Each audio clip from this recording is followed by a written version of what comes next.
Assalamu alaikum, I'm Aisha and you're watching Samar News. Here are today's headlines.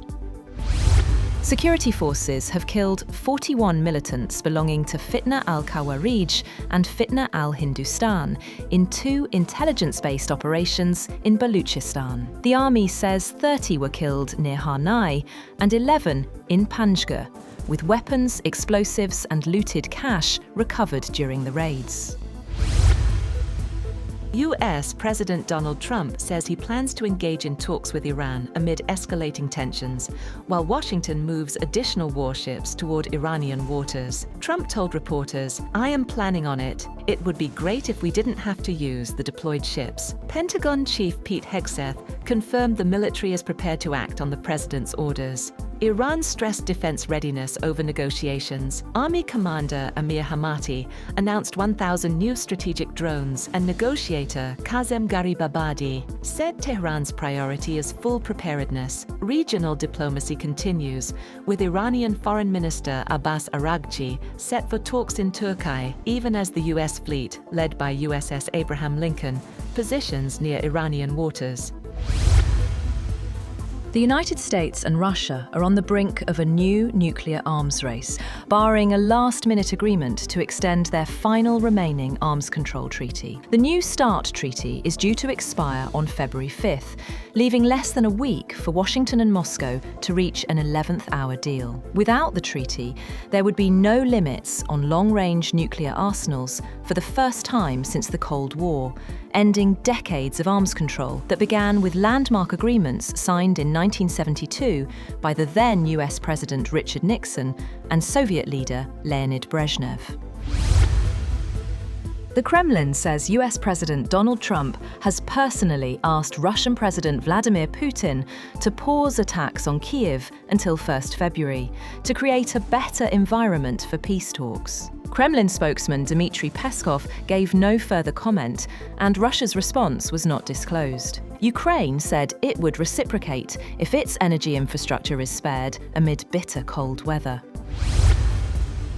US President Donald Trump cautions Britain against pursuing business deals with China as UK Prime Minister Keir Starmer met Chinese President Xi Jinping to reset relations. Trump told reporters, "Well, it's very dangerous for them to do that," without giving details, while Starmer held talks in Beijing, focusing on market access, lower tariffs, and investment agreements. Starmer, the first British PM to visit China since 2018, described meetings with Xi as very warm and noted progress on visa-free travel and reduced whiskey tariffs. He emphasized Britain would maintain strong ties with both the US and China.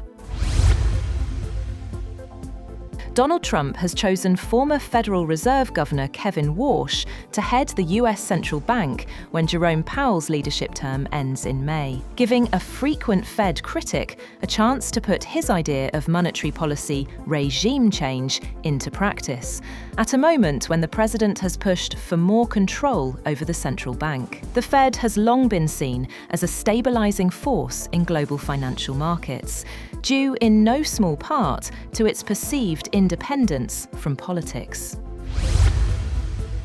Meanwhile, President Trump has said that the man shot dead by federal agents in Minnesota was an agitator and possibly an insurrectionist. Alex Pretty's death has triggered nationwide outrage, while internal guidance now tells ICE officers in Minnesota to avoid engaging with protesters during enforcement operations. The World Health Organization, WHO, says the risk of Nipah virus spreading beyond India is low after Indian authorities confirmed 2 cases in West Bengal. WHO advised that no travel or trade restrictions are needed and praised India's containment measures. Both infected health workers are receiving treatment, while 196 contacts traced remain asymptomatic. Nipah virus, first identified in 1998 in Malaysia and Singapore, is zoonotic and can spread from animals like fruit bats and pigs, or via person-to-person contact. Symptoms range from fever and headache to severe encephalitis, with a fatality rate of 40 to 75%, though human-to-human transmission is limited.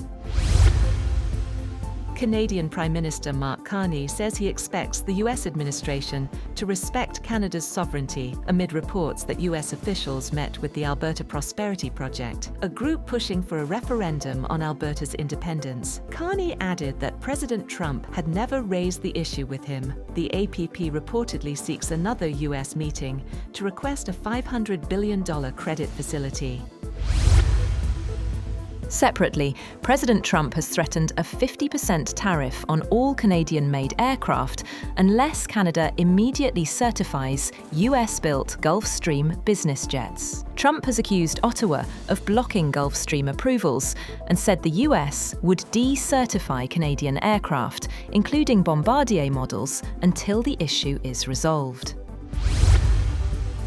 Israel will reopen the Rafah border crossing with Egypt on Sunday, the first opening of Gaza's main exit route since May last year. The crossing will allow limited returns by Gazans from Egypt following security clearance as part of a ceasefire framework.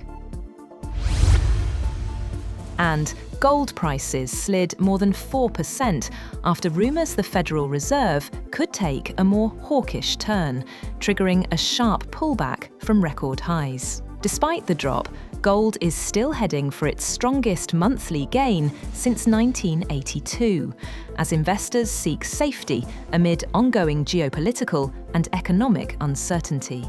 Meanwhile, the World Gold Council has said that global gold demand hit a record high in 2025, pushing gold prices to record levels. That's all for now. For more updates, visit www.samar.tv. Thank you for watching Samar News.